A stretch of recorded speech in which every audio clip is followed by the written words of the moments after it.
எவ்வளவு கேவலம் பாருங்க. ஒரு அமைச்சருக்கெல்லாம் இவர்கள் தகுதி இருக்குதா? அமைச்சர் எப்படி இருக்கணும்? நீங்க எவ்வளவு பேர் ஐஏஎஸ் ஐபிஎஸ் ஆபீசர் சர்வீட் அடிக்கிறாங்க, எவ்வளவு படிச்சிருக்கிறாங்க, எத்தனை காவல்துறை அதிகாரிகள் நாளைக்கு அவங்க பின்னாடி காரி துப்ப மாட்டாங்க. இப்படி அமைச்சர் வாயில வர வார்த்தை அதெல்லாம் யோசனை பாருங்க. அமைச்சர்கள் எவ்வளவு கக்கன் இருந்தாரு அமைச்சர்.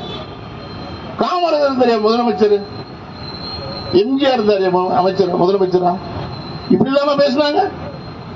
அமைச்சர் பதவி எவ்வளவு மரியாதைக்குரிய பதவி. இந்த நாட்டு மக்களுக்கு சேவை செய்த ஒரு அற்புதமான வாய்ப்பு.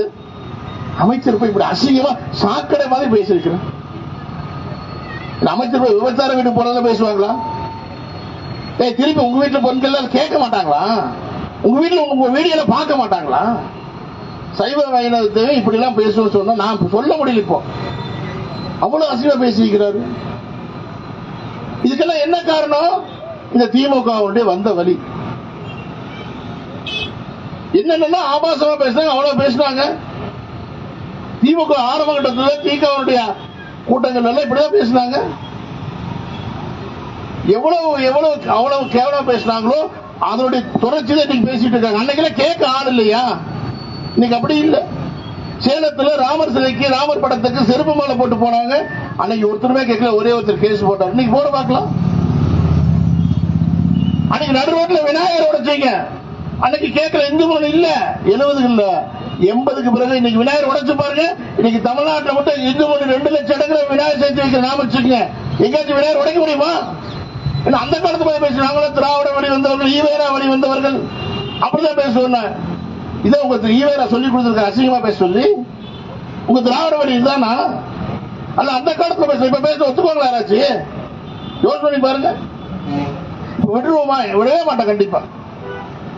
எவ்வளவு பெண் இனத்தை இப்படிதான் கேவலம் பேசுவீங்களா? இந்த கம்யூனிஸ்ட் கட்சிக்கு ஆவுன்னா வந்துடும் மாதர் சங்கம் மாதர் சங்கம். எங்கேயே போச்சு மாதர் சங்கம்? நேரம் ஈசாக்கு வந்துருவான். ஈசால அப்படி பண்றாங்க இப்படி பண்றாங்க.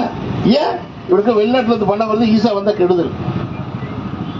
ஈசாக்கு போனே இல்ல, இப்ப பொன்முடிக்கு வந்தியா? இவ்வளவு கேவலம் பேசினா இல்ல. இப்ப பொன்முடிக்கு என்ன பண்ணிட்டாங்க? உடனே அவருடைய துணை பொதுச் செயலாளர் பதவி நீக்கியாச்சு. ரொம்ப முக்கியமா இருங்க. அவங்க கட்சிக்குள்ள பிரச்சனை எப்படா காத்துட்டு இருந்தாங்க, நீக்கி விட்டாங்க. அப்படி நீக்கணும் என்ன பண்ணணும்?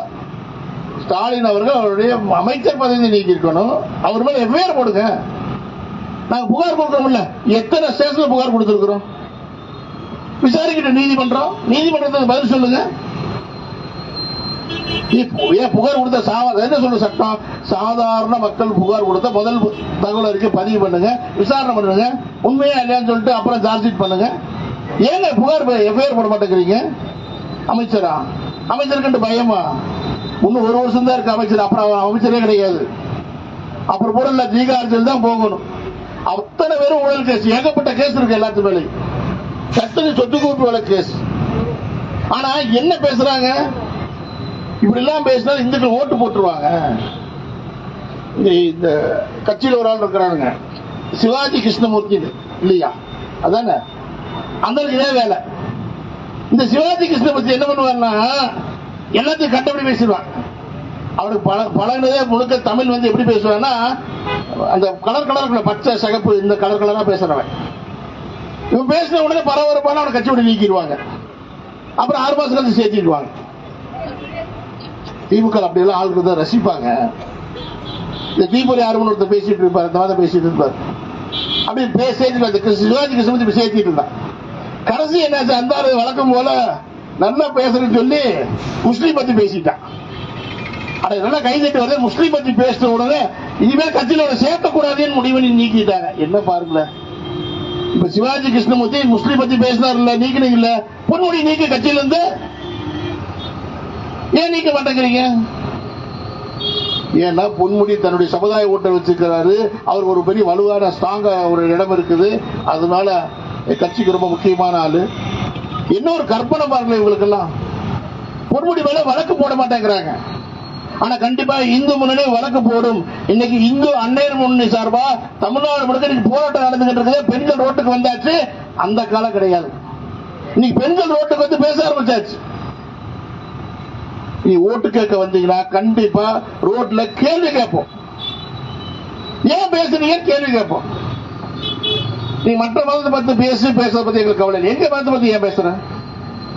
எங்க சைவ மதத்தையும் வைணவ மதத்தையும் பத்தி இப்படி இழிவா பேசுற, பெண்களை பத்தி இவ்வளவு கேவலா பேசுறீங்க அப்படின்னு கண்டிப்பா கேள்வி கேட்போம். இன்னைக்கு சூழ்நிலை உருவாகி இருக்குது. இந்த அரசாங்கத்துக்கு தெரிஞ்சதுல ஒன்னே ஒண்ணுதான், அவனா பிடிச்சி வழக்கு போட்டுடலாம், வழக்கு போட்டு ஜெயில போட்டுடலாம். என்னங்க இது நடக்கும்?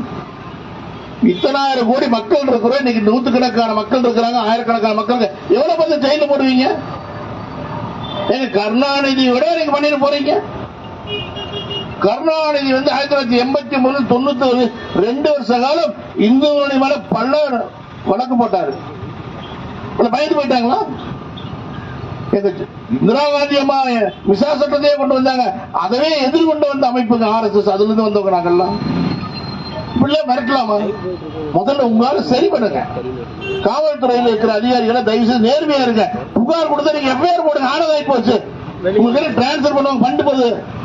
வாழ்க்கை ஒரு நாள் ஆச்சு காப்பி சட்டப்பட்ட ஒரு மரியாதை இருக்கும்ல. ஏங்க ஒரு அமைச்சர் பேசுங்க, நாங்க புகார் கொடுக்கறோம்ல, புகார் பண்ண நடவடிக்கை எடுங்க.